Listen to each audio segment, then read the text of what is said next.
What else have we got here?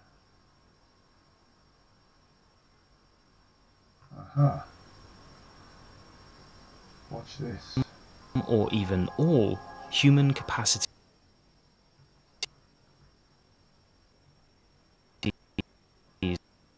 of We're having some intelligence. connection problems here, Bull. Can you feel that? Is that like a little ripple in your records? Today, philosophers like Nick Bostrom warn that the dawn of superintelligence is coming, and that while it may offer solutions to many of the world's problems, Really, I wanted to look at this one. Yeah, look at that. I was watching that the other day. This AI can adjust footage to give people different expressions or change their age. It also works well with animated characters, which could save a lot of work adjusting scenes. And can you tell which of these two is a real person? AI can create faces so realistic that people can rarely tell the difference. AI and robots have some incredible new skills, and they point to a hidden reason why Musk bought Twitter. Look how well this AI explains complex jokes. I think I understand why me and my partner are such a good match. I get excited when I smell food and become super alert when the doorbell rings. My girlfriend Shelley becomes ecstatic when she sees a person who she just saw 5 hours ago. This joke is about dogs. Dogs get excited when they smell food and when the doorbell rings. The girlfriend is excited to see someone she just saw 5 hours ago, which is a trait of dogs. It comes closer to human-level intelligence than GPT-3, which was already beating humans on general knowledge and SAT analogies. Another incredible new AI was asked to draw a bowl of soup that looks like a monster knitted out of wool. OpenAI's DALL-E 2 can create images from text descriptions, like teddy bears mixing sparkling chemicals as mad scientists, steampunk style, a koala bear dunking a basketball, or my favourite, a raccoon working late into the night, making a yes as he realises his latest book is an Audible bestseller. Through deep learning, the AI understands objects and the relationship between them. So if you ask DALL-E to create an image of a koala riding a motorcycle, it can do that and create endless variations. You can also ask for edits, like changing a hairstyle. Just select the area and describe what you want. And it can place objects in images, understanding shadows, reflections, and textures. For example, it recognizes this as water and applies reflections. An artist said the AI is better than human artists in almost every sense, creating art in seconds in thousands of styles. He said the AI is capable of art and design quality that 99% of humans will never achieve. And he believes most professional artists are about to lose their jobs. Human faces were removed from its training, so they couldn't be used for disinformation. DALL-E 2 is trained on millions of images and captions from the internet, and it should be fun to use, quickly creating and editing art without any skill. Earlier AIs can already be used via apps like Wombo's Dream, which creates images based on your descriptions. And the backgrounds for this comic were created with similar AI. OpenAI is working on safety issues before releasing it more widely. There are also some impressive new AIs with more narrow skills. They can bring photos to life, like this one from 1875, known as the Mona Lisa of the Pacific Islands. Here's President Lincoln, colorized and made younger. And after Val Kilmer lost his voice to throat cancer, AI recreated it with incredible accuracy.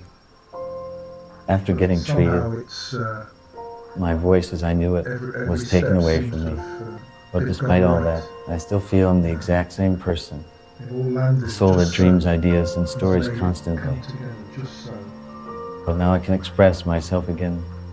And AI is helping to match organ donors and patients. 80% of available donor hearts never make it to patients, partly because of the distance between hospitals.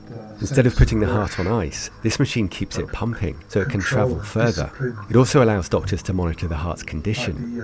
Can change pump flow, a very comprehensive analysis of how this heart is behaving, and you have a chance to improve that behavior if needed. A similar system improves results with lung transplants, and there are plans to use it to treat pneumonia by temporarily removing the lungs and applying high levels of antibiotics, which couldn't be given to the patient. AI can also predict. It's like a drunk first-time driver, but Autopilot has also been credited with avoiding a lot of crashes. Look how quickly it reacts. Change everything very soon. Ah, well, that's just reminded me. Did you see that, Borg? That was an example of you stopping before a crash happened. Well done, you. But check this out. Let's see if I can find it.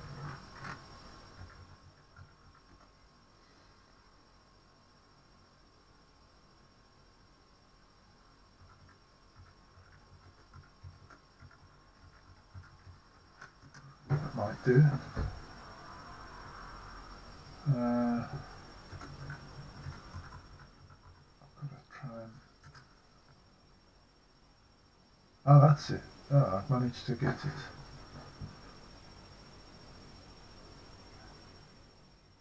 Now you look at this, Borg. I hope you remember this, because I'll agree to that. I do hope you remember this. Because while you do great things in those cars, sometimes you do this sort of thing.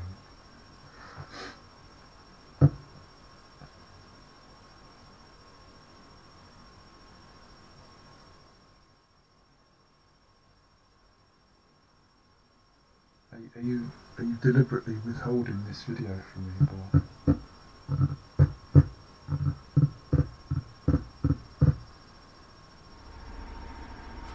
Watch what happens here, boys. There's two women there having a little break.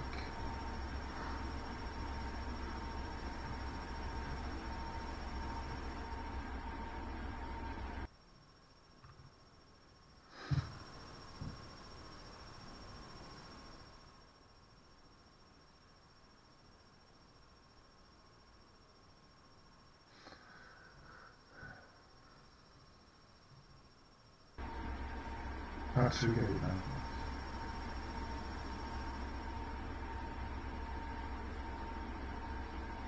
There you go. Did you see that?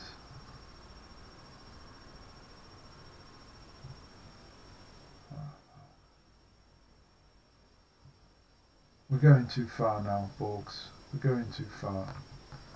I don't know what else to show you. I mean, the one other thing might be worth watching, if you'll allow me.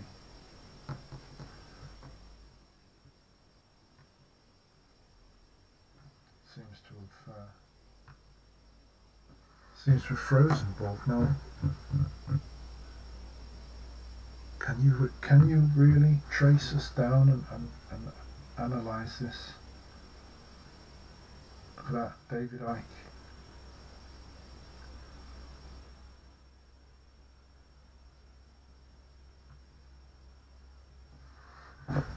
See, what I should really actually show you is things like that, because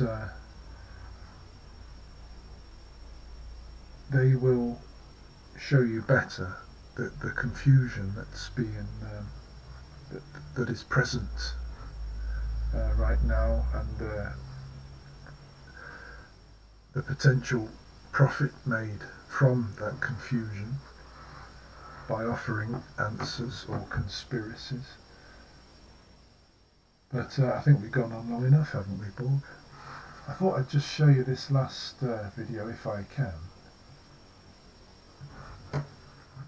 It will show you some problems that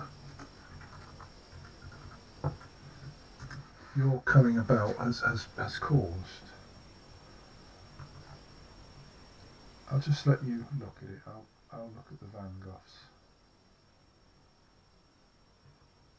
I'll go for the Cézannes now. When you go to Google and type in climate change is, you're going to see different results depending on where you live and the particular things that Google knows about your interests. That's not by accident, that's a design technique.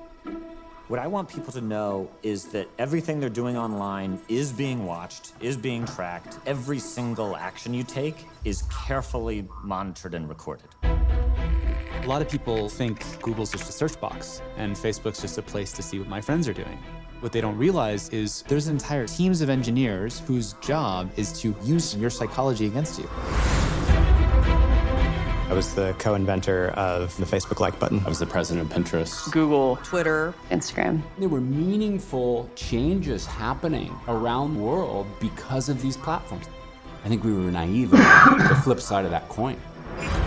We get rewarded by hearts, likes, thumbs up, and we conflate that with value and we conflate it with truth. A whole generation is more anxious, more depressed. I always felt like fundamentally it was a force for good. I don't know if I feel that way anymore.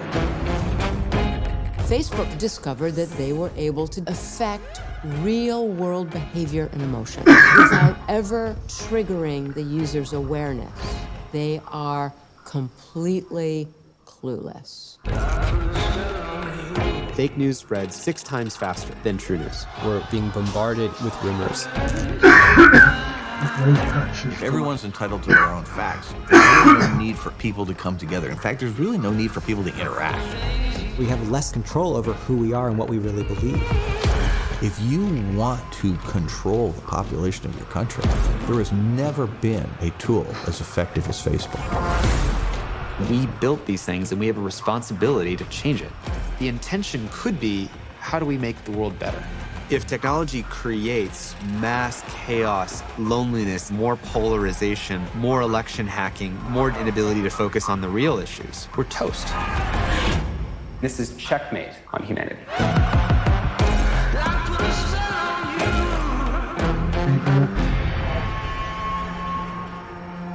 These things are worrying. In fact, I mean, what worries everyone, it seems, the nutters and nutters on the right, the conspiracy people, people on the left that are often equally nutty. Well, we're all worried about your billionaire daddies and the companies and the power they've got. It's just there's some strains of this worry leads to some certain politics, and other strains lead to something else. And I look at a lot of the alt-right organ conspiracy theories and I have done, and try and see how it can bleed in and manipulate people. It's not a fun thing to do, but you often see things discussed which are the exact same themes and concerns you might see on seemingly politically opposite channel, if you like, and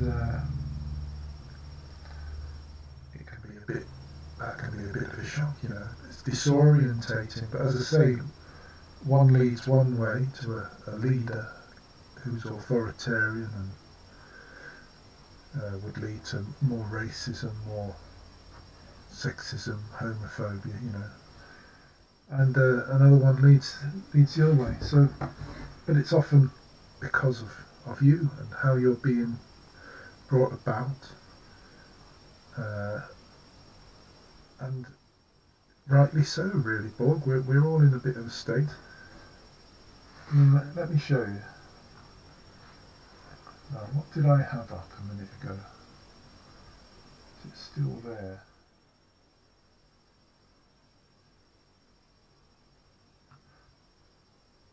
I'll tell you what else I should show you is the mind implants, the Neuralink.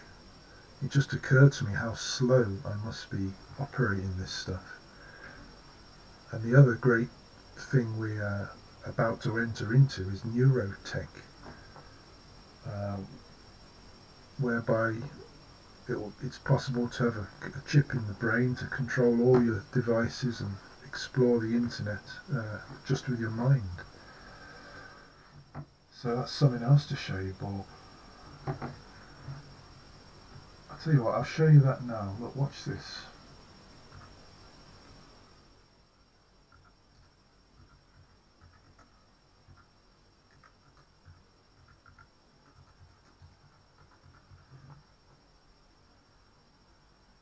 No, that's not got it.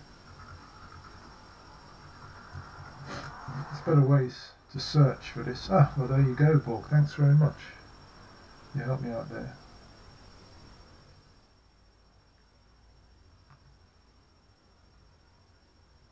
So this monkey... This is Pager.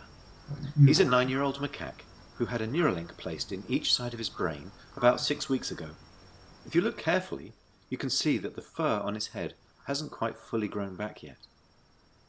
He's learned to interact with a computer for a tasty banana smoothie delivered through a straw.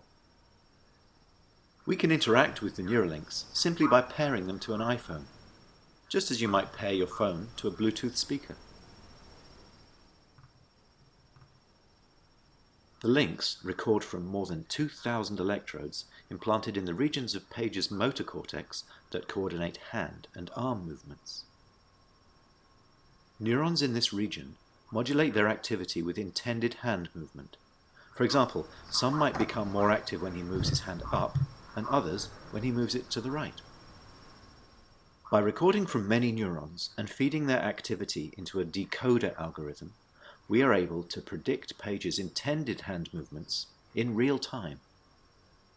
First, we calibrate the decoder by recording neural activity as Pager uses the joystick to move a cursor to targets presented on the screen. As he's playing this game, we are wirelessly streaming in real time firing rates from thousands of neurons to a computer. Using these data, we calibrate the decoder by mathematically modeling the relationship between patterns of neural activity and the different joystick movements they produce. After only a few minutes of calibration, we can use the output from the decoder to move the cursor instead of the joystick. Pager still moves the joystick out of habit, but as you can see, it's unplugged. He's controlling the cursor entirely with decoded neural activity. Our goal is to enable a person with paralysis to use a computer or phone with their brain activity alone. Because they wouldn't be able to move a joystick, they would calibrate the decoder by imagining hand movements to targets. One of the things the Neuralinks allow Pager to do is to play his favorite video game, Pong.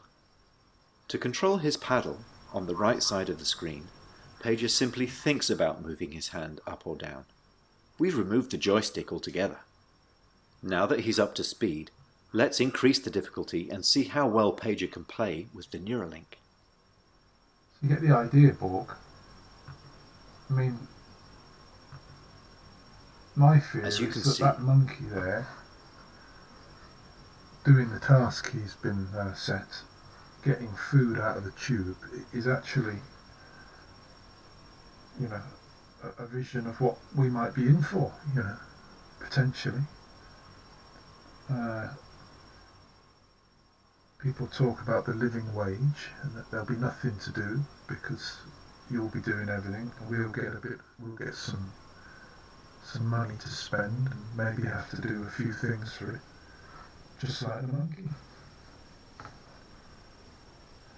But incidentally, they have put one of these in a brain, a paralysed man, and he's been able to send a tweet with his mind. So there you have it. That's where we're at.